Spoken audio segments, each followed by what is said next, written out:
Hey, what's up, guys? Good morning, good afternoon, good night to whoever may be watching this video. And today we got a topic that is it's quite a bit sad.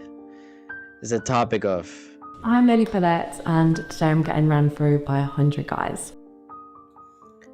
and yes, we're gonna be talking about the Miss Lily, the one that's apparently an OnlyFans model that is a middle class university student that decided to take on what was reportedly the challenge, the fantasy, whatever you may want to call it, of sleeping with 100 men. One in which she says that she had been thinking about for quite a bit of time, and one act that in itself is outright extremely deplorable. How did you get into doing this for a career? Well, I started when I was at university. Very tame stuff. Hand bras, underwear, things like that. And I want to bring out the fact sleeping with 100 men in less than 24 hours. The statistics for that is so far low and so extremely obscene that it's not even something that you may want to think about, in all honesty. But it is a fact that what do you do? I mean, how do you even bring yourself to sign up for such a deplorable activity? How do you even feel yourself as a man making the right decision to embark on what would be this journey to share the same woman with 100 men, specifically for more than a couple of minutes apart? What type of connection can you even make after that? What type of connection can you make after that, being on the side of her and even on the side of the man? I mean, let's think about it this one moment. How dangerous is this? I mean, even including if you use protection, this is extremely disgusting. And no matter the amount of things that you do, the hygiene to run one of these operations is got to be insanely low. It's got to be extremely disgusting. There's got to be such a massive chance to catch something.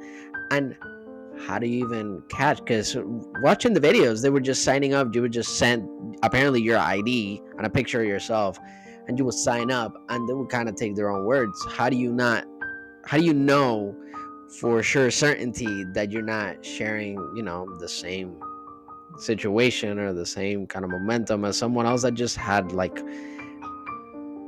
a massive disease, like something new? How does that not get spread around onto all the other people? Feeling. I don't know how to explain it. It's not like just having sex with someone. Yeah. Just one in, one out. Like it feels intense. Maybe what we witnessed that night was just someone overwhelmed with emotion after completing such a monumental challenge. And one of the things I also want to bring up is that there's quite a number of studies that actually speak of the negative effects that can come out of situations like this.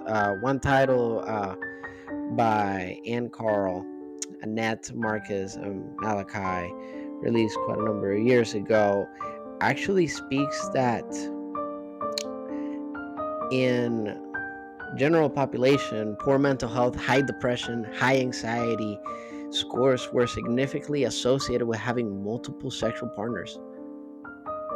I mean, during situations like this, when you bring yourself to the point that you're having multiple sexual partners, you're sleeping with so many people, you're putting your own health at risk, you're putting your mental health at risk, you're putting your emotional system in a way that is just discombobulated. The results that come out of this are just negative.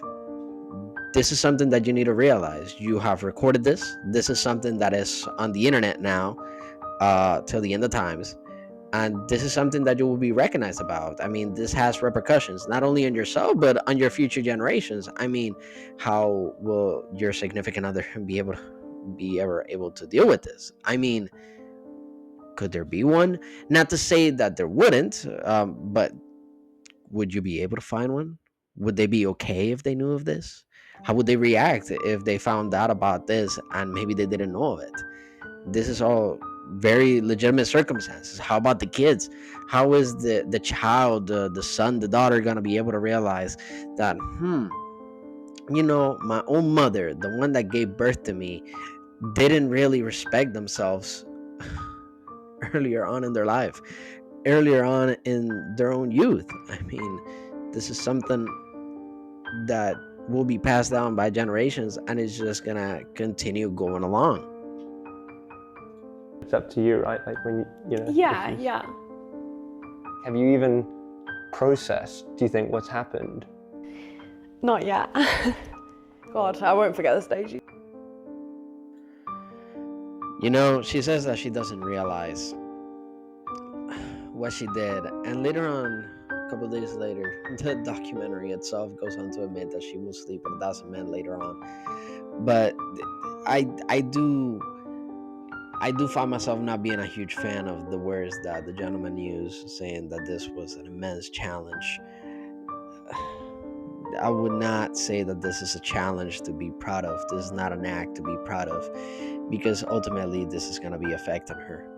This is going to be affecting her now, and if she chooses to do the 1,000 men challenge, she is going to be too far gone for anything else.